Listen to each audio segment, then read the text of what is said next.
പല പുരുഷന്മാരും ഇപ്പോഴും ചിന്തിക്കുന്ന ഒരു കാര്യമാണ്, അവരുടെ മനസ്സിലുള്ളൊരു സാധനമാണ് എന്നെ ഡിപ്പെൻഡ് ചെയ്താണ് ഇവള് നിൽക്കുന്നത്. പക്ഷെ ഇവരുടെ ഒരു ബേസിക് നീഡിന് പോലും ഇവര് വൈഫിനെയാണ് ഡിപ്പെൻഡ് ചെയ്യുന്നത്. അതായത് സ്വന്തം ഇട്ടിരുന്ന ഒരു അണ്ടർവെയർ അലക്കാൻ ഇപ്പോഴും ഭാര്യ എടുത്ത് അലക്കാൻ ഇടണം, അല്ലെങ്കിൽ ഭാര്യ അലക്കി കൊടുക്കണം എന്ന് പറയുന്നതാണ് ഏറ്റവും വലിയ ഡിപ്പെൻഡൻസി ഫാക്ടർ.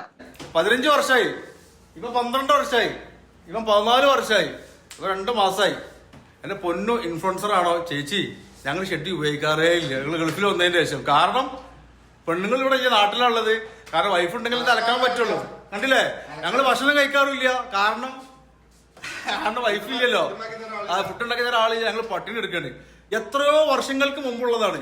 മീൻ പൊരിക്കേണ്ടി വരും, അല്ലെങ്കിൽ ഷെഡ് തിരുമ്പേണ്ടി വരും, അതല്ലെങ്കിൽ പാത്രം മാറേണ്ടി വരും. എനിക്ക് വിവാഹം ഒഴിവാക്കിക്കാൾ നിങ്ങള് അല്ലേ? വിവാഹം വേണ്ട, ആണുങ്ങൾക്ക് സുഖമാണല്ലോ, പെണ്ണുങ്ങൾക്ക് ഭയങ്കര കഷ്ടപ്പാടും വേദനയും. കല്യാണം കഴിക്കണതിന് മുമ്പ് നമുക്ക് അറിയില്ലല്ലോ ഷെഡിത് എങ്ങനെ തിരുമ്പല്. കാരണം അത്രമാത്രം ഭയങ്കര ഡേഞ്ചറസ് ആകുമ്പോഴാണല്ലോ ഇത്. ഭയങ്കര വെയിറ്റും, കാരണം അതിന്റെ ആ ഒരു ആകൃതിയിലൊക്കെ ഇത് പോയിട്ടുണ്ടെങ്കിൽ നമുക്കത് ഭയങ്കര ഡാമേജ് ആവും. അങ്ങനെ ഞങ്ങൾ ഇങ്ങനെ കൂട്ടി വെക്കും 25 വയസ്സ് വരെ.